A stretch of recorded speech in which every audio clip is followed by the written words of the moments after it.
Hi hello வணக்கம் மக்களே. நாங்கள் போன இடம் தான் பிரிக்ஸ்டன் பீச். உங்களுக்கும் இந்த பீச்சை பிடிச்சிருந்தா நீங்களும் முயற்சி செய்து பாருங்கள். இது லண்டன்லேருந்து போகிற ஆட்களுக்கு கிட்டவாகவே இருக்கும். ஒரு 1.5 மணி நேரம் தான் இந்த பீச்சுக்கு. அதே மாதிரி பப்ளிக் டிரான்ஸ்போர்ட்டும் இருக்குது. ரயில்வே ஸ்டேஷன் பக்கத்துலேயே இருக்குது. நீங்கள் போக விரும்பினா போகலாம். இந்த பீச்சை பொறுத்தளவு பார்க்கிங்குக்கு எந்த ஒரு பிரச்சனையும் இல்லை. மேல் ரோட்லேயும் பார்க் பண்ணலாம், கீழ் ரோட்லேயும் பார்க் பண்ணலாம். அதே மாதிரி ப்ரைவேட் ரோட்டும் இருக்குது, நீங்கள் பார்க் பண்ணக்கூடிய மாதிரி இருக்கும். இந்த பீச்சுக்கு இரவு நேரங்களில் போகிறது தான் நல்லதாக இருக்கும். ஏனென்றால் இரவு நேரம் தான் இந்த பீச்சின் அழகு நீங்கள் ரசிக்கக்கூடியதாக இருக்கும். இந்த ஸ்டெப்பால் இறங்கி கீழே போனீங்கன்னு சொன்னால் அப்படியே பீச்சுக்கு போக வேண்டியதான். கூடுதலான பங்கு மேலே பார்க் பண்ணுங்கள். அப்போ தான் இந்த பீச்சின் வியூவை நீங்கள் பார்க்கக்கூடியதாக இருக்கும், ரசிக்கக்கூடியதாக இருக்கும். அப்படியே கீழே இறங்கி போனீங்கன்னு சொன்னால் இடது பக்கம் நீங்கள் கொஞ்சம் தூரம் நடந்து போனீங்கன்னா ரெஸ்டாரண்ட்டுகளும் இருக்குது. அங்கால சிறுவர் பூங்காவும் இருக்குது. அது இப்போ புதுசாக காட்டியிருக்காங்க. என்னால் போக முடியலை, ஆனால் நெக்ஸ்ட் டைம் போய்ட்டு உங்களுக்கு கண்டிப்பாக காட்டுறேன். நீங்கள் போனால் முயற்சி செய்யுங்க. இந்த ரயில்வே ட்ராக்லையும் வந்து பகல் டைமில் வந்து ட்ரெயினில் வந்து நீங்கள் வியூவை ரசிக்கக்கூடிய மாதிரி சேவை இருக்குது. நீங்கள் அதையும் போய் என்ஜாய் பண்ணுங்கள். இந்த பீச்சால் நடந்து உள்ளே போனீங்கன்னா கல் தான். கூடுதலான பேர் எதிர்பார்க்குற பீச்சு கல் பீச்சு, மண் பீச்சு தான். ஆனால் இந்த பீச்சை பொறுத்தளவு நீங்கள் போகணுமெண்டா ஈவினிங் டைம் போங்க. மாலை நேர பொழுதுல தான் இந்த பீச்சுன்ற அழகை நீங்கள் ரசிக்கக்கூடியதாக இருக்குது. நாங்கள் போன டைம் இரவு 7:30 போனாலும் நீங்கள் பாருங்கள், வெளிச்சம் இன்னும் சூரியன் மறையவே இல்லை. அந்த சூரியன் மறைவு காட்சியை நீங்கள் பார்த்துட்டு காலில் நினைக்கிட்டு நாங்கள் போன டைம் நிறைய பேர் குடும்பங்கள் மாதிரி வந்திருந்தாங்க. ஏனென்றால் இரவு நேரம் 6 மணிக்கு பிறகு வாகனத்தெல்லாம் போடலாம்.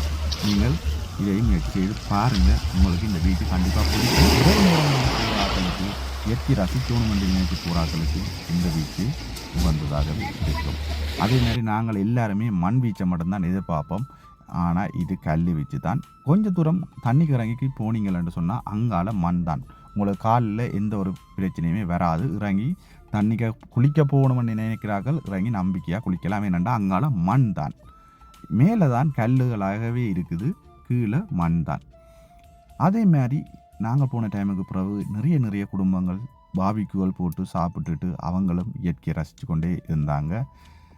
நாங்களும் கொண்டு போன சாப்பாட்டை பிள்ளைகளுக்கு கொடுத்தோம். அவங்களும் இந்த புறாக்களுக்கு போட்டு ரசித்து கொண்டே இருந்தாங்க.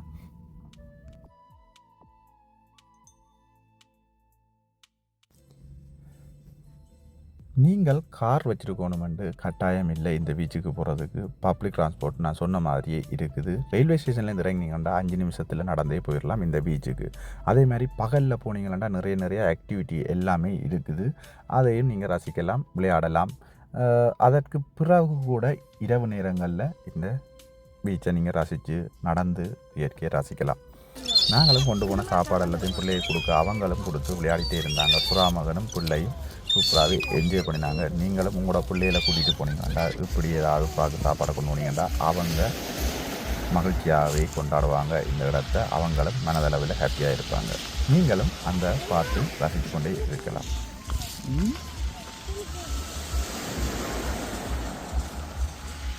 இந்த வீட்டுக்கு நான் ரெக்கமெண்ட் பண்ணுறது, நீங்கள் இரவு நேரம் போங்க, இயற்கையை ரசிக்கலாம், இடத்தையும் ரசிக்கலாம், நடந்து மனதளவில் நிம்மதியாக இருக்கலாம். அதே மாதிரி சூரியன் மறைகிற டைம் மறைஞ்ச புறவும் சரி, இந்த இடத்த நீங்கள் பார்க்குறதுக்கு ஒரு கொடுத்து வச்சுருக்கணும். ஆனால் இந்த யூகே பொறுத்தளவு எப்போ வெதர் நல்லா இருக்கும், எப்போ வெதர் நல்லா வருமன்றே தெரியாது.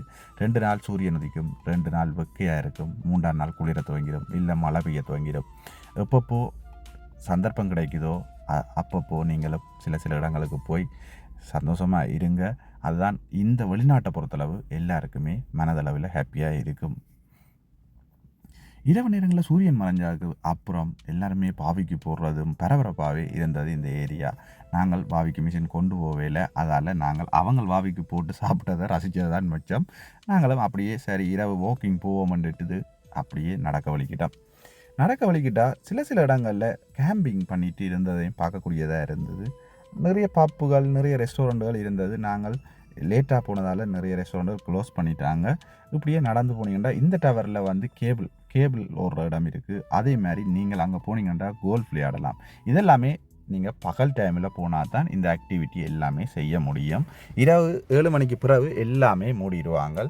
மறந்துடாதீங்க. நீங்கள் சின்ன பிள்ளைகளோட போய் பகலில் இந்த பீச்சை என்ஜாய் பண்ணணும்னா ஏர்லியாக போங்க. இரவு நேரங்களில் நீங்கள் கடற்கரை காற்று வேண்டி அப்படியே ஒரு சின்ன நடை ஒன்றை போடுவோம்னு நினைச்சா 7 மணிக்கு போனீங்களா ரிலாக்ஸாக இந்த ரோட்டு ஃபுல்லாகவே நடந்து திரியலாம், இயற்கையை ரசிக்கலாம்.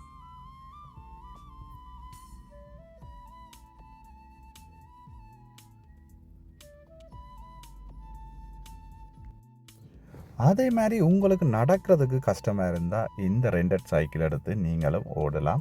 ரெண்டட் சைக்கிள் எடுத்தாலும் நல்லா தான் இருக்கும். ஆனால் அதை விட நீங்கள் நடந்து இந்த இயற்கையை ரசித்து கொண்டு இந்த கடற்கரை காற்று உங்கள் மேலே படுறதை நீங்கள் ரசிக்கிறது ஒரு சுகம்தான். நீங்கள் மறக்காதீங்க, கண்டிப்பாக போகணுமென்று தான் நானும் ஆசைப்பட்றேன். அதே மாதிரி இதுக்குள்ளேயும் நிறைய ஆக்டிவிட்டி இருந்தது. ஆனால் இரவு 7 மணியோடு எல்லாமே க்ளோஸ் பண்ணிடுவாங்க. இரவு 7 மணிக்கு முன்னுக்கு போனீங்கன்னா தான் இதுக்குள்ளே இருக்கிற ஆக்டிவிட்டி எல்லாமே செய்ய முடியும். அதே மாதிரி இந்த பிரிக்ஸனை பொறுத்தளவு சம்மர் துவங்கினா, அதாவது பாடசாலை விடுமுறை காலத்தில் வந்து ஈவெண்ட்டுகள் நடக்கிறதாகவும் இதில் சொல்கிறாங்க.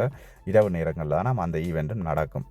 நாங்களும் அப்படியே நடந்து போக நிறைய இடங்களில் வாவிக்கு போட்டுக்கொண்டே இருந்தாங்க. அதே மாதிரி தான் நீங்களும் விரும்பினா வாவிக்கு போட்டு சாப்பிடுங்கோ, மறந்துடாதீங்க. இப்படியான இடங்களுக்கு போய்க்கல இயற்கையை ரசிக்கணும், ஃபேமிலியாக போய் சந்தோஷமாக என்ஜாய் பண்ணணும். அதை மட்டுமே மனதில் வச்சுட்டு போங்க, எல்லாமே நல்லதாக சூப்பராக இருக்கும். இதுலேயும் நிறைய கேம்பிங் பண்ணிகிட்டு இருந்தாங்க. கேம்ப் அடித்து டென்ட் அடித்து இருக்கிறாங்க. ஆனால் இது எந்த அளவுக்கு பாசிபிள்ன்ட்டு எனக்கு தெரியலை. இரவு நேரங்களில் குளிருமா இல்லை குளிராதான்றதெல்லாம் இனிமேல் இருந்து பார்த்தா தான் தெரியும். இப்படி கேம்பிங்கில் ஆசைப்படுற நீங்கள் இங்கே பிரிக்ஸன்லேயும் போய் கேம்ப் அடித்து இருங்கோ.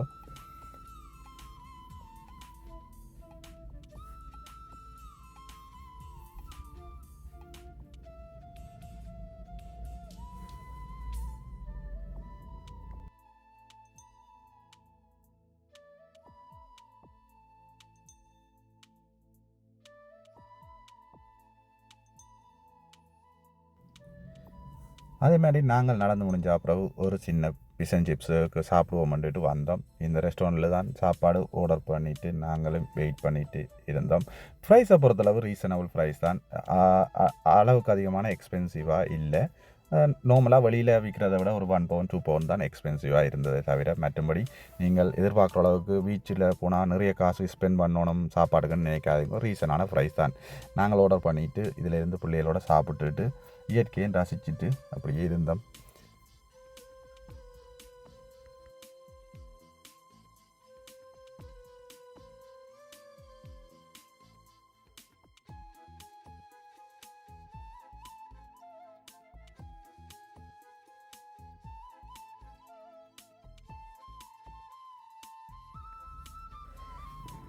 நாங்கள் எல்லாருமே சாப்பிட்டுட்டு இந்த பீச்சை விட்டு கிளம்புற நேரம் வந்துட்டுது.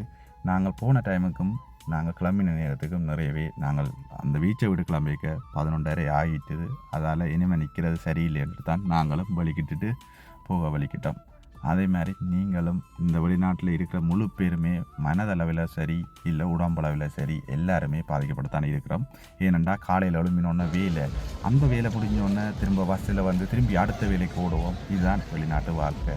அதே மாதிரி உங்களுக்கு கிடைக்கிற டைமை பார்க்லேயோ சரி பீச்சிலையோ சரி இல்லை பிள்ளைகளோட எங்கேனாலும் ஒரு இடத்துக்கு போய் ஸ்பெண்ட் பண்ணுங்கள், மனசை ஹாப்பியாக வச்சுருங்க. அதுதான் வெளிநாட்டை பொறுத்தளவு மனதளவுக்கும் சரி உடம்பளவுக்கும் ஹாப்பி இருந்தால் மட்டும்தான் இந்த நாட்டில் வாழ்க்கையை கொண்டு போகலாம். உங்களுக்கு பிடிச்சிருந்தா நீங்களும் இப்படியான இடங்களுக்கு போங்க. நான் போன இடங்களை மட்டும்தான் உங்களுக்கு வீடியோவில் எடுத்து போடுறேன். பிடிச்சிருந்தா எடுத்துக்கொள்ளுங்க, பிடிக்கலைன்னா தட்டி விடுங்க. நான் ஏன் இதை சொல்ல வரேன்டா, எல்லாருக்குமே இந்த நாட்டை பொறுத்தளவு இந்த நாட்டில் எல்லா நாட்டிலையுமே பணம் என்ற ஒன்றை நோக்கித்தானே எல்லாருமே ஓடிட்டு இருக்கிறோம். எப்பப்போ எங்களுக்கு டைம் கிடைக்குதோ அப்பப்போ சில இடங்களுக்கு போய் என்ஜாய் பண்ணுங்கள். நாங்களும் இந்த நாட்டுக்குள்ளே வந்ததுலேருந்து ஓடிட்டே இருக்கிறோம். நீங்களும் அதை செய்யாமல் கிடைக்கிற டைமை வாழ்க்கையை என்ஜாய் பண்ணி குடும்பத்தோட சந்தோஷமாக இருங்க. ஏதாவது ஒரு விதத்தில் இந்த காணொளி பிடிச்சிருந்தால் லைக் பண்ணுங்கள், தவறுதலாக சொல்லியிருந்தால் மன்னிச்சிடுங்க. நன்றி, வணக்கம்.